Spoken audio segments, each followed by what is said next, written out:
Hey there, thanks for tuning into Duck Bricks. I'm Chris.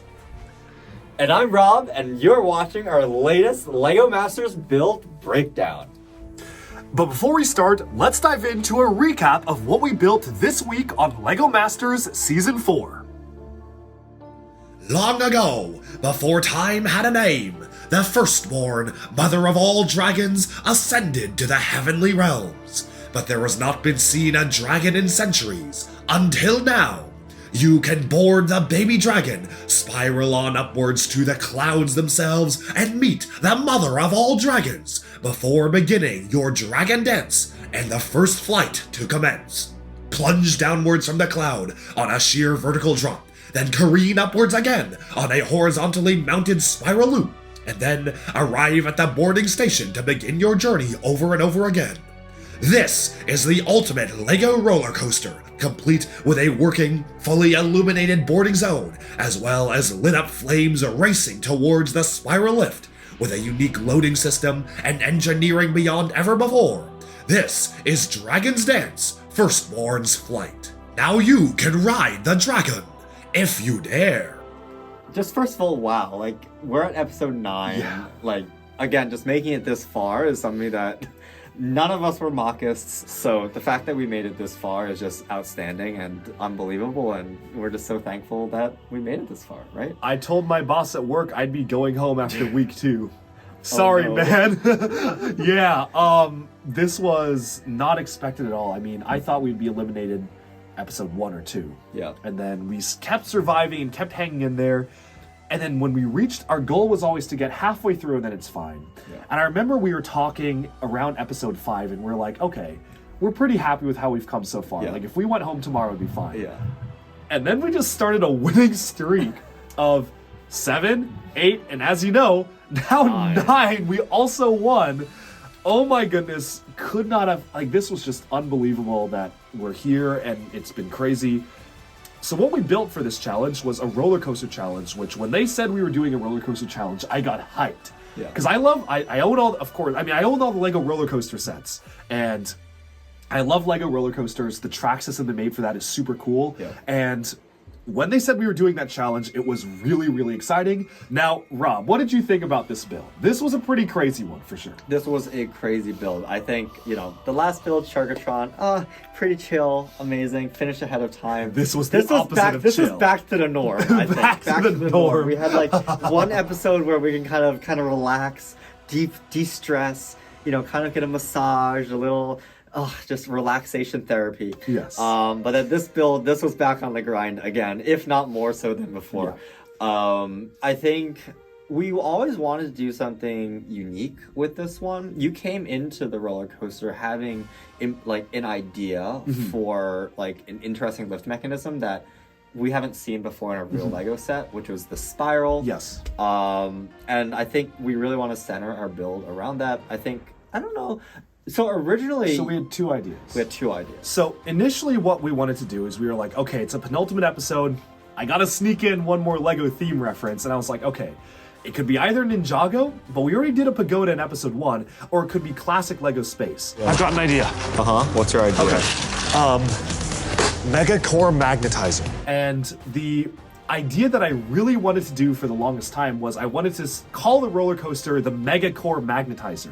For vintage LEGO space fans, you know that's the M-Tron, the big rover. But I was like, oh, we could do a really cool, like, gigantic magnet in the center of the spiral and make it M-Tron themed for the classic LEGO M-Tron sets. But then, why didn't we do that? There was a reason why we did not go for that. Yeah, so... You know, my competing idea was basically having dragons. Yes. Because I thought, you know, the first thing Chris thinks of is like zaps and electric lasers and a magnetic coil. Yes. The first thing that I thought of when I thought of kind of this spiraling lift mechanism were like traditional dragons, like Chinese dragons, of course, because we're Asian, of course, and we have to be stereotypical. And then the first thing we think of are these spiraling dragons that are just rising up into the heavens. And I was like, okay, what if we did something interesting where in the center we had like this big floating cloud, we had the 2 dragons rising up into the cloud, there's maybe a pagoda or some building on top where the dragons go into the pagoda, and then they would come out through the front and just like plunge down, do some loops, and then go back to the station.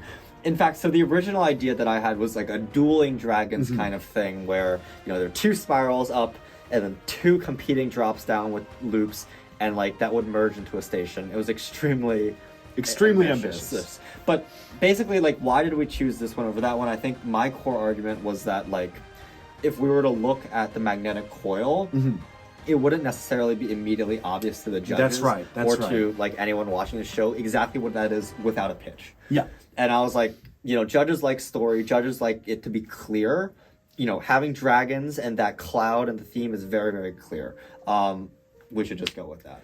Yeah, and I think it was the right choice. As much as I wanted to do like an M-Tron roller coaster and make the giant M-Tron logo and like literally call it the Megacore Magnetizer, you know what, Ninjago? I also love Ninjago. So I was like, if he wants to do dragons, we're making it Ninjago themed. That was my one stipulation. Fair enough. I've been wanting to make a build inspired by LEGO Ninjago all season, and the other thing is that we really wanted to go ambitious and give the Brickmasters something they had never seen before. And so, we combined those 2 things to make the Dragon Dance. But what we initially had, as Robert said, was dueling dragons, but that would have meant we had to make essentially 2 coasters. 2 lifts. So, right. 2 lifts spiraling upwards, 2 plunges, 2 sets of loops, and going around, and it quickly became clear that that was not feasible. Or I think what we decided was, let's build one first, make it look good on its own, and if we have time, if we have time, let's build a second one. Yeah, so I think, again, like one of the things that I think make us shine as a team throughout the competition was our ability to kind of order the order of operations of building things in a way such that if we're slower than we expected, we can easily cancel things out and not have wasted time, right? So like, instead of building both of the lift spirals at the same time, we built one first, and like we wanted to finish one loop first. And obviously throughout the challenges, it became immediately obvious that, building that spiral up was going to be a lot trickier than we imagined. And I couldn't remember numbers for the first few hours. Yes, that was also an interesting problem you had. So, let me explain. We went into this challenge. So what we decided, as you can probably tell, we had an idea for a spiral lift, and I thought that would be super sick and super cool, and no one has ever seen that done in LEGO before. First, I was like, okay, how hard could it be? We got like the tracks going in a circle, and you can just have it push up. Oh my god! I think engineering-wise was the hardest like LEGO thing I had to figure out in my life. And you might be thinking like, why was it so hard? Well, the issue was that there were so many different variables that I had to keep changing and tweaking. There was no guarantee that any combination of these variables would result in success, and if it was even physically possible with LEGO pieces. Exactly. And there were so many random factors scattered into making it work, because there was a minimum of 3 cars. They said you have to have at least 3 cars. Okay, constraint. The way that we had it pushed up was initially I had kind of 2 Technic beams running down the middle in kind of a loop, spinning around, and then in theory, it would push a little lever on the side of the roller coaster car and push it up the spiral. What I quickly realized, though, was that it wasn't being able to be pushed up because of the friction in between the car and the track. It was pushing it out instead of pushing it in, and it was supposed to curve it inwards on a spiral. So I was sitting there, just failure after failure after failure, and nothing I did was working. And I think what really demotivated you was when Jamie and Amy came over. Yes. And basically, Jamie heavily implied it was impossible, that you should not do this, and it was impossible. If you aren't aware, Jamie is the designer of the original LEGO roller coaster. He basically pioneered the track elements. He basically came over and was like, I don't know if you should keep trying to make that work. He didn't say it was impossible, but he basically said it was impossible. There was a bit of like, my motivation went up and down, and it was literally a literal roller coaster of motivation. It was definitely a roller coaster of motivation. I think, like, how long do you spend on that loop? Would you say like 6 hours? Like 6 hours. hours. I would say 6 hours. I think 6 hours doing nothing but the loop. I literally just spent the past 7 hours making this lift mechanism, and nothing else is built. I think we're good. Literally nothing but the loop. And I think by hour 5, I was ready to give up, and you made me continue. I think like Jamie had been like this was something that was never really tried before in practice. Jamie is like this genius roller coaster developer who, you know, designed all the color sets and like literally just told us and Chris that like, you know, this is not going to work. You should try something else. And you know, Chris has been trying for 5 hours straight, basically, with no results. 5 hours straight, no rest, no food, no what, just like yeah. But I really pressured you to actually get it to work. Yeah. In my head, Which like, was a good thing, because it did. Yeah, But I was ready. If without him, no way it would have it would not have been built, because I was begging him to let me give up. I said, you know what?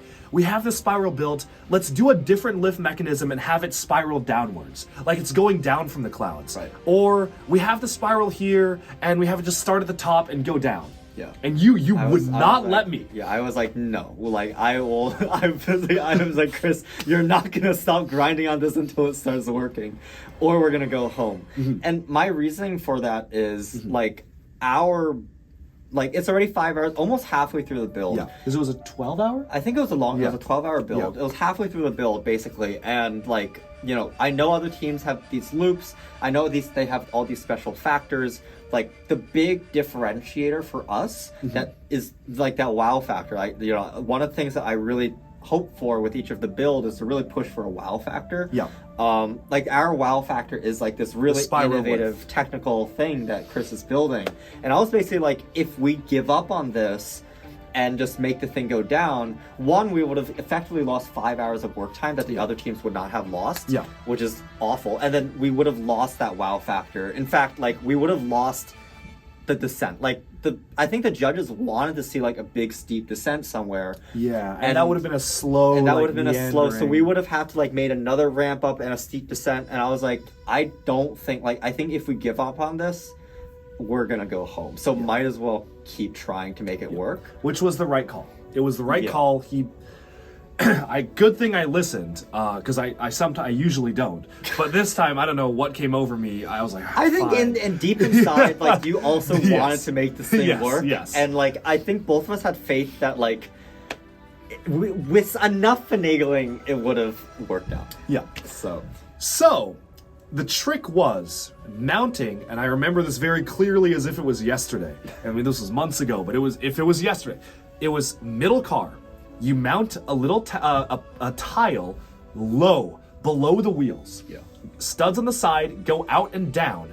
Mount it below the wheels on the middle car. That way, it's slightly pushing it up as it's pushing it forwards. That was the trick to reduce the friction problem and get it over. Yeah. But that was just the beginning of our worries, because 6 hours in, I finally got it working. You know, I was like, oh, it's perfect, but very, very important. Do not operate it at more than one level of speed high. Like, with the powered up train motor and whatnot, you cannot raise the speed or else it will just start to break. Yeah. It only works at the slowest speed. So, I'm like working on something else. I look over and I see Robert just messing with the power function. I'm like, dude, what are you doing? All he says is, let me cook, let me cook. And I'm like, all right, well, in the past 2 episodes, he did cook. Like, there was some where, like, I was dubious, but I let him cook, and I was like, all right. And he keeps, like, fiddling with it. And I'm like, what is he doing? And he was like, let me cook, let me cook. And then I look away, and before I know it, I just hear this, like, horrendous rattling. And, like, I cook, like, and then I look over, and parts are flying off the tower, and then it's spinning at top speed, and I'm like, what are you doing? Like, what were you doing? Okay, so explain to me what you were doing. Okay, so that was dumb. I will admit that was dumb. I don't know why. So what I wanted to do at that moment was basically, the car was like in the middle of the spiral. Yes. And I wanted to like take the car and use it for something else, to test it on another piece of the track that I was building. But I was like, oh, you know, I don't want to like just extract it like that. I want to do it in a fancy, cool way. Because like first of all, like the spiral. Picked it up. Yes, I could have. But I wanted to do it in a way that was elegant. And like, hey, the spiral was working. So I was like, oh, well, why don't I just turn it on and it'll come out eventually. But for some reason I didn't know that if you like held it down for an extended period, like I thought you just click and it would power up, but if you hold it down, it will also power up. And so before I knew the it, speed will increase if you press and hold the button. What a novel concept that might be. so I was impatient. I wanted the car. We were running low on time and high on stress, and so I was like, hold. And then before I could even react, the thing just like went into like turbo mode. Hyperdrive. And then just tore like part of it apart. Like, oh no. And I run over, I unplugged it. I literally unplugged it. Yes. I was like, what is this like absolute monkey doing? So, anyways, it actually didn't break that badly. No, it didn't. It was scary sounding and looking, Yes. and a lot of wobble, but it held itself together because I reinforced everything with Yes. technique. So it was okay. That was problem number one. Problem number two was once the car was at the top of the spiral, getting it to then go down and around the cloud was very difficult. Yes. So the way that we solved that was, how did I solve that? I think I remember, what was this? I remember there was a suggestion, either from me or from you, where like we either added a rail or we removed a rail. yeah, it was like removing one of the point, and then it was fine. And it was fine. Yeah. Yeah. But that was definitely tricky. So that was one problem to solve. And then during this entire time, during like the 6 bloody hours I spent making the lift work, you were working on The cloud. the cloud. Yes. So basically, I think another big differentiating factor I think that we really wanted to emphasize from the other teams was, you know, most roller coasters are like pure track. So basically, you have track that goes up and down and large pillars that support it. Yeah. We wanted to have a design that was a little bit different in the sense that obviously we have the spiral, but then we also have like this large cloud on top, which aren't like the traditional pillars. It's almost like the UFO again. We literally did the same skeleton of the UFO, was but just even stronger. Even stronger. Like Yeah. we've basically just been building on top of lessons we've learned in Yeah. previous episodes, and Yeah. we built like this really robust cloud. Now, again, the cloud is really large, and it needs to be like puffy, and so you know, I.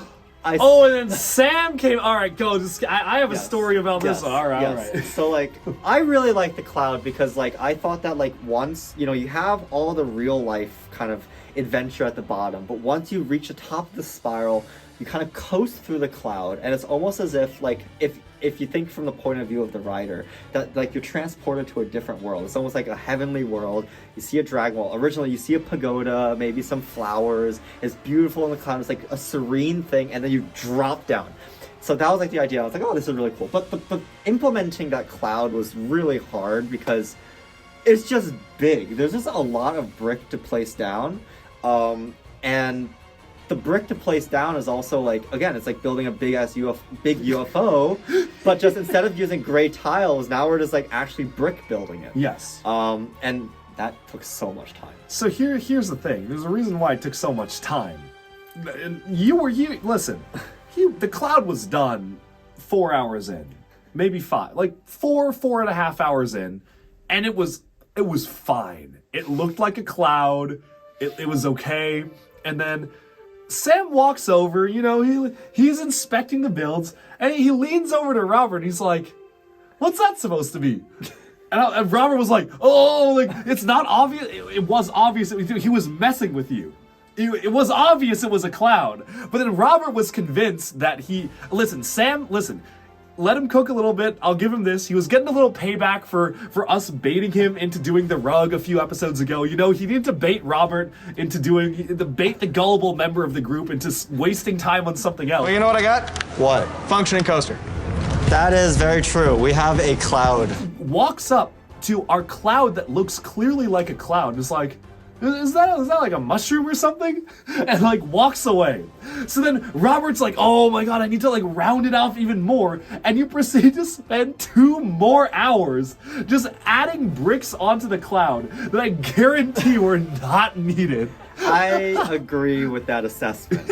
But to be fair, you know, first of all, like I was building cloud, so I can see all the little imperfections in it, and like there were many. It looked fine. And another thing was, you know, we're building an Asian kind of themed thing, and you know, this is a big white cloud sitting on top of a pillar. you know, you can kind of see that given certain events that may have happened within the last 100 years in Japan, that like there are certain things that I did not want this to resemble. I'm not commenting on that one. So, you know, I wanted to be emphatic about it being a beautiful puffy cloud of happiness and not something else. And so I spent I spent an extra hour just making it a little bit more fluffy, adding some little clouds on the bottom, you know, just making it look good. Sure. I'm not gonna comment on that. Okay, now that you put it that way, yeah, I guess it was required for him to round the bottom out too. Yes. There are certain shapes that are forbidden. Sure. Okay, all right. You cooked. Okay, Yes. fine. The next big challenge that we faced was then the loop. So initially, because we had a horizontal loop. Yes.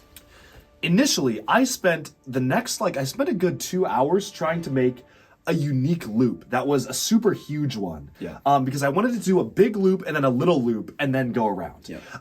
And I was trying to use this technique because we didn't have this. We did not want to use the specialized loop coaster pieces because I felt like it would detract from the aesthetic of the red tracks. Yes. The loop coaster, as you know, is Keat orange or flame yellowish orange, and all our tracks, save for like one at the top, which was required for it to go down, were red. I was like, okay, you got the red, like the Ninjago color, like Kai, the fire temple and whatnot. I didn't want the loop to be randomly yellow. So I was like, let's brick build just using the standard red curve elements bent. Like you had to bend them to make it work as a functional loop. And we really tried. Yeah. I mean, I tried so many variations of bending it, and I've seen online, people have pulled it off. Maybe they're definitely just more talented than me. But I tried, and no matter what happened, it wouldn't work reliably.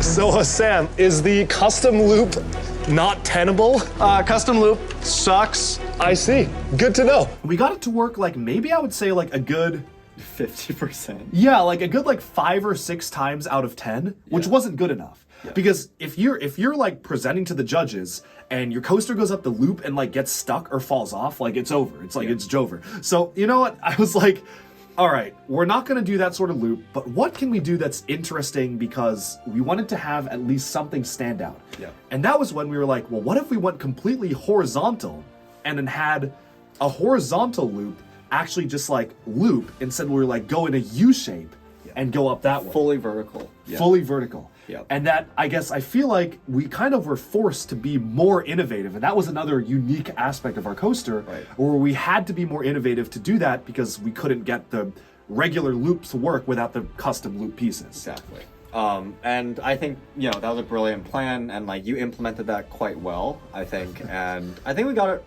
reliably working, like 90. Yeah, I would say 95% like of the time. 95%. There was one time it didn't work and I was really annoyed because it happened in front of the judges, but it literally worked all the other times. And I know why. It's because I didn't press down one of the pieces of Exactly. Technic tight enough, but it worked like 95% of the time. Yeah. I don't even think they'll show it not working on the show. Like it worked like, I think it worked like 10 times in a row, and then it broke at one point, but it was, it was mostly okay. Yeah, I think there's just some stability issues with it, but overall, you know, I think it was great and unique over a loop as well, because you know all the other teams did loops.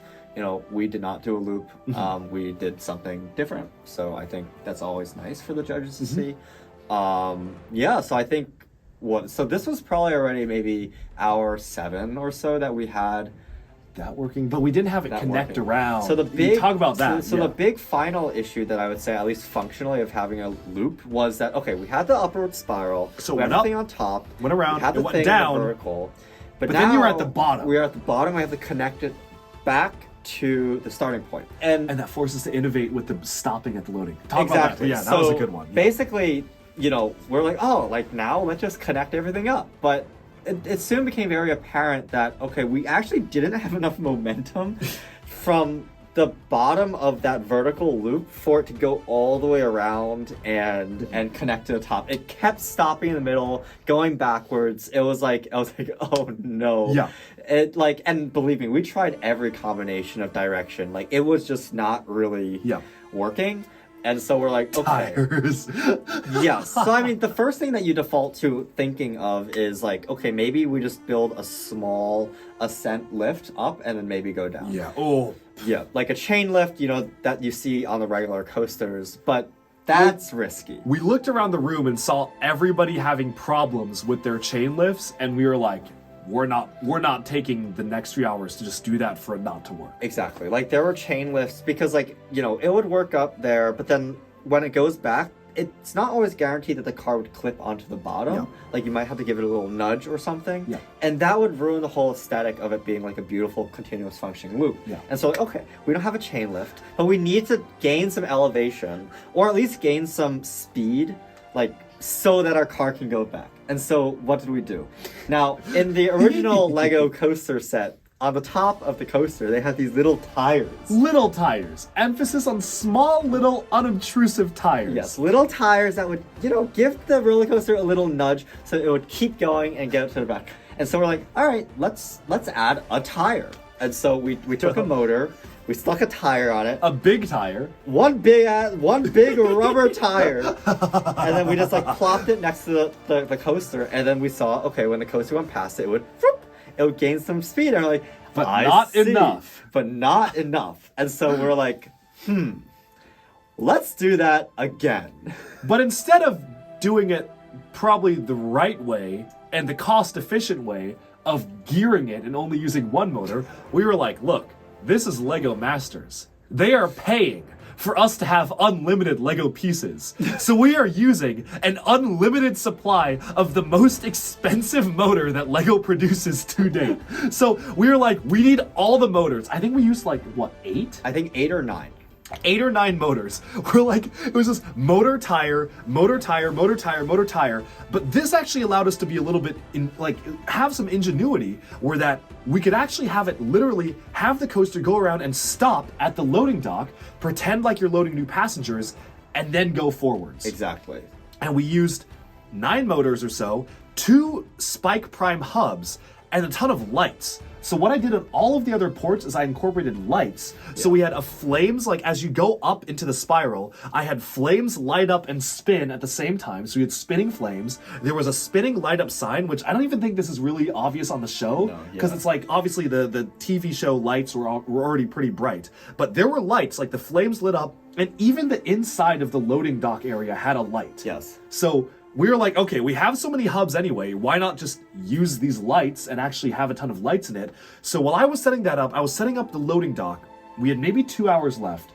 And then you had to really start to make the story be induced with everything else. Why don't you talk, because that was almost all on you, aside from the So I cheese. think the technical aspect of this entire build was pretty much all on Chris, aside from me being a hard ass and motivating you. But I think we really needed to tie in that Asian story, and so I think a big part of every ride that you see, especially as the lines get longer and longer these days on these rides, is the waiting. The queue. The queue, right? The queue needs to be interesting. And so the idea we had was to have a Japanese garden, basically. So like a Zen garden. basically a Zen garden. Like we wanted a pond, we wanted some stepping stones, maybe some little buildings there, beautiful cherry blossoms. As an aside about cherry blossoms, one of the things that I love to put in every build when the opportunity arises are these cherry blossom trees. You can see them, I think in a couple of our builds at least.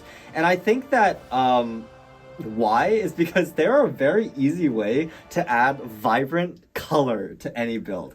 That's right. We did use them. Now I was thinking, I was like, what other? We did use them in some of. Yeah, that's right. That's right. Yeah, and like it's like you have those beautiful pinks. You can scatter some. Episode yellows 1 on the there. boat, we Of used course, to fill space. Episode 1 on the boat, we used it. This time we use it a ton. Yeah. In the queue, really just to Fill give that space. splash of color, right? Because we wanted kind of this Japanese Zen garden, those cherry blossoms, and of course we had to like have these like a tiled over wooden pathway. Yeah. Building like a lake, stepping stones on the lake with some bridges, some lily pads, all the way until we reached the loading dock. And, just making that look pretty decent, I think spent a good amount of time. While he was doing that, our initial idea, and I think this stayed the idea of, I wanted to do it for the longest time. You were very skeptical, and you were right to be skeptical. Yeah. But we wanted to have a temple on the top. And I Oh, wanted to do a homage to like the Ninjago's Fire Temple from 2011, Yeah. or the Temple of Fortitude from the Stone Wars, and something like that. And as time started ticking downwards, it became more and more apparent that no such temple was ever going to get No, built. not at all. Like, not a chance. Making it look good, no way. So I was like, okay, well, maybe I can build a dragon head instead. And so what I did is that I utilized a technique that they actually used for the Ninjago snakes. Back in 2012 for the Rise of the Serpentine wave, they used car hood elements to kind of make a reptilian eye with a bionicle voodoo ball joint in the center as the eye pupil. And so I basically just made a gigantic version of Firstbourne, the mother of all dragons from Ninjago, with black antler-like horns and then the wings. And I think I spent like an hour on that. And then by then I had done the dragon head, but then the body, I didn't have time, so I just made the body like a wall, and like with some studs in the front. It was super, super rudimentary and basic. The wings were using like this nice technique to kind of make them be a little bit curved and transparent. But I built the fire dragon, or I guess the mother of all dragons, on the top. And then I think that, honestly, I remember we were down to the wire making trees. Yes. Because we felt that it was too empty. So what I did is I whipped together literally like 20 trees in the last like 10 minutes. Just like assembly lined them out, like making as many trees as I could and just slamming them down into the ground with like super simple like flex tube, cylindrical pieces, and just foliage, and that was it. And those were our cherry blossoms. Cherry blossom. And we were done. Could have been a lot better. Yeah. But We had to populate, of course, with a ton of minifigs, but yeah, that was just all the last minifigs. minute, Yeah. last minute details. Yeah. I think like overall, like I'm very, very happy with this build. I think you pulled off like a technical miracle. And like still don't know how. it's just, pushing through it and just getting it done. I think, I always had faith that it was possible. And I think like I didn't. yeah. But one of the I think that like this was probably our most differentiated build. I think I mean the Sharkatron was also very differentiated, but I think like this build had a lot of interesting So many features. things made us stand out. The That made us floating stand out. cloud, the spiral lift, the horizontal loop type thing, the wheels, the stopping wheels. at the load entrance, the lights. Yeah. Like I think it was I very, think it was very a unique. very, very unique and technically adept build, and I think that made it stand out to the judges, and that's friggin' awesome. Yeah. Yeah, I mean, I've been wanting to make a roller coaster themed build for a long time now. Part of me is kind of tempted to like, once the episode comes out, to just study the pictures of our build and like maybe buy the parts to do it, because I feel like I could. Like recreate at least like the structural frame, the spiral. Yeah. I really want to build that physically. Like I might do it. Like maybe I feel like that'd be a cool video series. Yeah, like I think the recreate our loading mods. dock is also Yeah. something that's quite unique. I don't think any other Lego set has something that works so smoothly. Yeah, well, I mean, the official sets, like, they have it, but it's not motorized. Right, it's not With motorized. ours, you're motorized, you go in and it breaks. Like, it's continuous it's wheel continuous. spinning, and then it hits the brake and it stops at the perfect spot to load the minifigures, and then you can manually control launching for the next thing. And that was Literally really cool. pressing a button and it will launch forward into the next. It was beautiful, and I'm really impressed. It was smooth. Yeah, I was really hella happy with smooth, that. Yeah. But wow, this was one of my favorite builds so far. I think the Bionicle fan in me likes episode 3's a little bit better, but I'd say they're on par. For me, episode 3 and this build are up here, and then there's a Sharkatron, and then the bag I'd say are the second level for me, Okay. and those ones are my favorite. What about you? I would rank this like I think thus far probably the purse is my favorite build because I thought it was just so clean, so pretty. Yeah. It really embodied like a lot of our strengths. I think for this one, I would rank it equal to that just Okay. by how like awesomely it was implemented. Yeah. Yeah. I remember there was a moment where I was really, really worried. Because if we didn't get the spiral lift working, I do think we would have gone home, because then our coaster would not have been finished. Yeah. And I remember I texted like my parents, I was texting like Birdie, and I was like, I think I'm going home like right now. Yeah. And they're all like, oh, that's like so unfortunate. Like they were, I told them, I was like, I think it's over. Yeah. I was telling like the friends who were under NDA and in the loop, and my parents, I was like, I think it's over. Like I think we made it to the penultimate episode, but I can't figure this out. Yeah. And I was worried because I was like, okay, it's gonna be like my fault if I had this crazy idea and I couldn't get it to work. But then you pushed me to make it happen, and I'm very grateful for that because we made it happen. Yeah, I think as a team, like I think our core strength is prioritizing the features that are most important to get done. Yeah. And at least those ones we always end up getting done. And I think that's taken Somehow. us this far. So there's one episode left for LEGO Masters, the finale episode. Finale. Oh my So God. you'll see us here next week. No matter who wins or who loses, we'll be talking about our build because it's a crazy one. That's all I'll say. It Tune is in for that. Oh yeah, thank you so much for watching, and bye for now.